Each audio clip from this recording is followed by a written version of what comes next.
주님께서 여러분과 함께 요한이 전한 거룩한 복음입니다.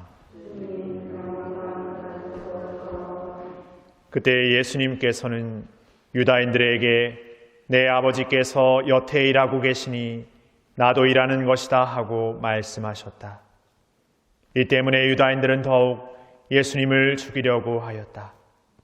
그분께서 안식일을 어기실 뿐만 아니라 하느님을 당신 아버지라고 하시면서 당신 자신을 하느님과 대등하게 만드셨기 때문이다. 예수님께서 그들에게 말씀하셨다. 내가 진실로 너희에게 말한다.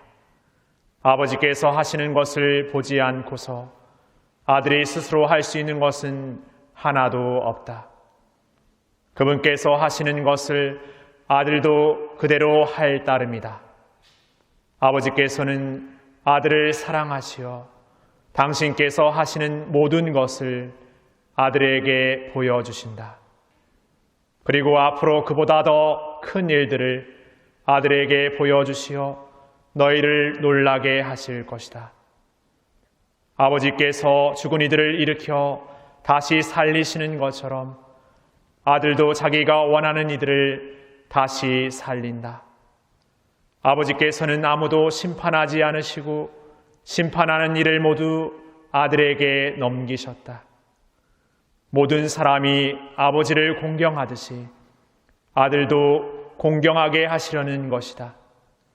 아들을 공경하지 않는 자는 아들을 보내신 아버지도 공경하지 않는다. 내가 진실로 너희에게 말한다. 내 말을 듣고 나를 보내신 분을 믿는 이는 영생을 얻고 심판을 받지 않는다. 그는 이미 죽음에서 생명으로 건너갔다. 내가 진실로 너희에게 말한다. 죽은 이들이 하느님 아들의 목소리를 듣고 또 그렇게 들은 이들이 살아날 때가 온다.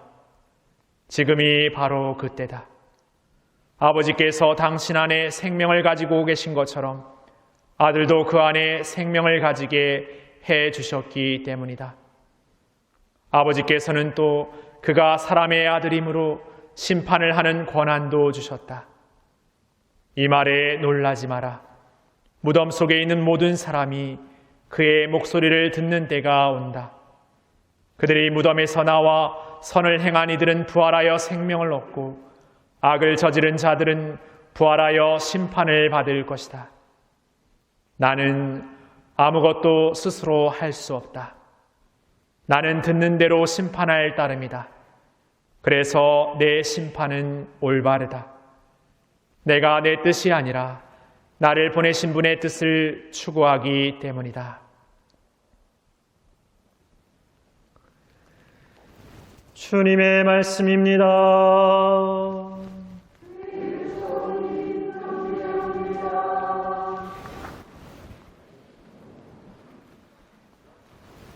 참 예수님, 우리는 요한복음 5장의 이야기를 듣게 되는데 요한복음 5장은 어제와 그리고 오늘 내일에 걸쳐서 이렇게 듣게 됩니다. 5장의 전반부 어제에는 예수님이 유다인들의 박해를 받게 된 이유가 안식일에 해서는 안 되는 일을 했기 때문에 그 베짜다 못가의 병자를 고쳐주셨기 때문이라고 전하고 있고, 오늘 복음을 보면은 하느님을 아버지라고 부르는 것, 그리고 자신을 하느님과 대등하게 여겼다고 그 예수님을 박해하던 이유를 이렇게 열거하고 있습니다. 안식일에 해서는 안 되는 일을 했다는 것, 그리고 하느님을 아버지라고 불렀다는 데에는 그래도 조금 유다인들이 그런 이유를 들어서 박해했겠구나 생각하게 되는데, 하느님과 자신을 대등하게 여겼다는 데는 좀 예수님의 모습에서 무엇을 가지고 그렇게 했을까 하는 약간의 의문이 들기도 합니다. 그냥 어떻게 보면 예수님을 박해하려고 이렇게 억지로 짜맞추기 식으로 그분에게 그러한 어떤 모습을 갖다 붙인 것은 아닐까라는 생각도 해볼 수 있을 것 같습니다. 그런데 이는 당시 사회 안에서 예수님의 시대 안에서 통용되었던 어떤 관점을 조금 더 살펴보면 이해할 수 있는 장면입니다. 창세기에서 하느님께서 창조 7째 날에 쉬셨다고 전합니다. 근데 예수님 시대의 유다 스승들은 하느님께서는 그 안식일에도 쉬시지 않는다라고 생각했습니다. 이는 다시 말해서 끊임없이 옛것이 사라지고 그 새로운 것이 생겨나면서 새로운 창조가 하느님 안에서 계속 이루어진다고 보았기 때문입니다. 이러한 맥락에서 예수님께서 아버지께서 일하고 계시니 자신도 계속 일하는 것이다. 다시 말해 7째 날에도 예수님은 쉬시지 않고 일하는 것이 아버지께서 하시는 것이기 때문에 그 하느님께서 하시는 것을 예수님도 한다라는 것은 다시 말해 당신을 하느님과 같은 대등한 존재로 여겼다라고 유다인은 생각했던 것입니다.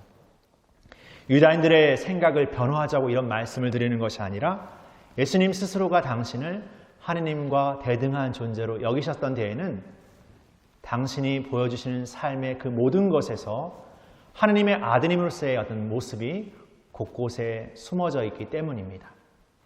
이제 예수님은 내일 복음에서 당신을 하느님의 아들로 증거하는 증거들, 증인들, 증거물, 그리고 하느님의 증언, 세례자 요한, 예수님이 한 일들, 성경 이런 여러 가지 것들이 예수님을 변호하여 우리에게 복음으로 들려주게 됩니다. 그러나 예수님의 그 존재가 하느님과 대등하고 하느님의 외아드님이시고 하느님과 같은 존재로 우리에게 전하는 그 많은 모든 것들은 예수님이 나를 믿어, 나를 제발 믿어줘 라는 모둠이 아니라 우리의 그 어떤 믿음이 없는, 믿음이 약한 우리에게 어떻게 하면 믿을 수 있겠어 라고 우리를 이해시키기 위한 구구절절한 고백이라고 저는 봅니다. 다시 말해 성경에서 드러나는 모든 삶과 증언들이 그분이 우리에게 뭔가 이렇게 믿게 하기 위해서 뭔가 그분의 어떤 것들을 이렇게 이해시키기 위해서 그분의 어떤 나를 이렇게 믿어줘 이런 것이 아니라 이렇게 봤을 때 예수님을 못 믿겠어? 이런 분이신데 너희들은 아직도 못 믿겠어?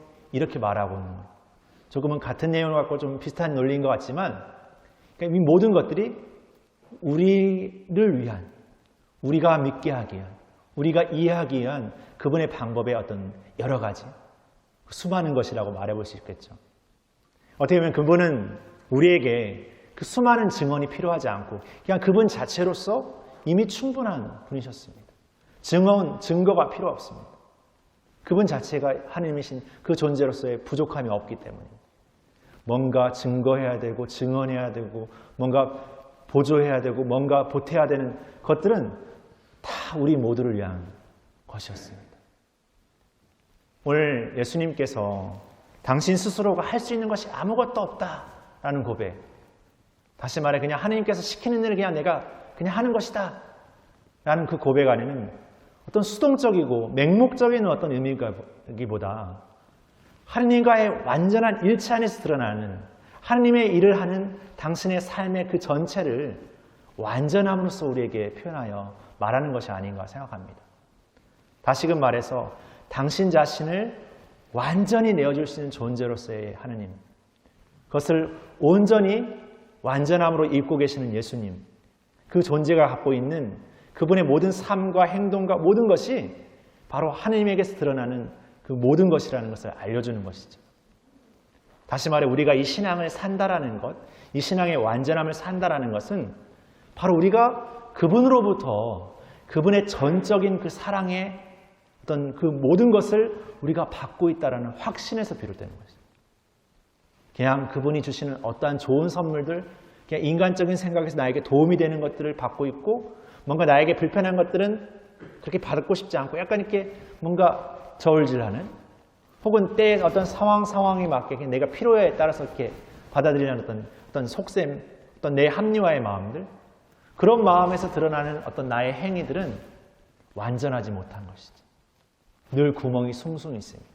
인간의 계획과 지식, 그 모든 것들이 완전한 것처럼 자신을 포장하려 들지만 거기에는 우리의 어떤 나약함이 숨어 있을 수밖에 없습니다. 이 나약한 존재가 이 신앙을 통해서 완전함을 산다는 것은 바로 그 완전함의 그분께서 주시는 사랑, 그리고 자비, 그 모든 것에 대한 완전한 확신이 우리에게 필요합니다. 그 믿음이 필요합니다. 우리가 하나님을 확신하지 못하면서, 하나님을 온전히 믿지 못하면서 그냥 교회가 가르치는 믿음 안에서 하나님이 이런 분이시야, 하나님 부활하셨어, 예수님 부활하셨어, 예수님은 죽으셨지만 부활하셨어, 그래서 우리에게 영원한 생명을 주시고, 이런 어떤 그냥 열거되는 어떤 이야기로서 우리의 신앙의 믿음을 산다라는 것은 불가능합니다.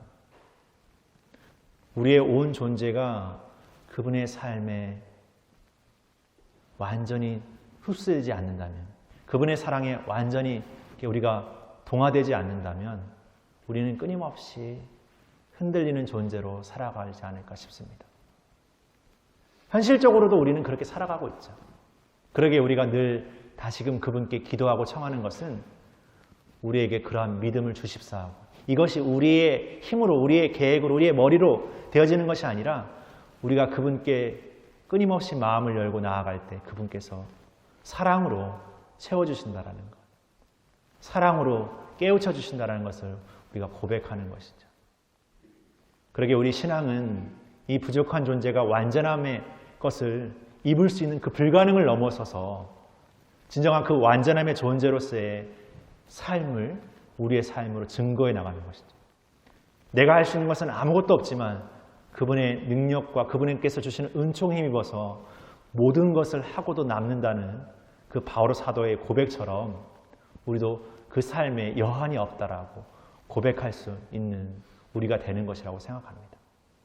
그래서 때로는 인생에서 수많은 어려움 속의 삶을 살면서 때로는 엄청난 그 지침과 어떤 외로움과 힘겨움과 고통과 두려움과 이런 수많은 어떤 우리를 흔들거리게 하는 것들에 있지만, 그런 모든 어둠의 것들에도 불구하고, 그런 어떤 우리를 흔들게 하는 모든 것에도 불구하고 그 모든 것 위에 그 모든 것을 이겨내고 살아가도록 하는 그분의 사랑이 있다라는 것. 그러기에 그 어떤 것이 우리에게 있는 그 어떤 상황 속에서도 우리는 살아갈 수 있고 희망할 수 있고 사랑할 수 있다는 것을 깨닫는 것 같습니다. 그렇게 우리를 불러주시고 이 작은 도구가 그분의 완전함을 살도록 은총으로 선물로 주시는 하나님께 감사드리면서 우리의 사순 여정을 또 한 걸음 더 내디뎌 나갔으면 좋겠습니다. 잠시 묵상하시겠습니다.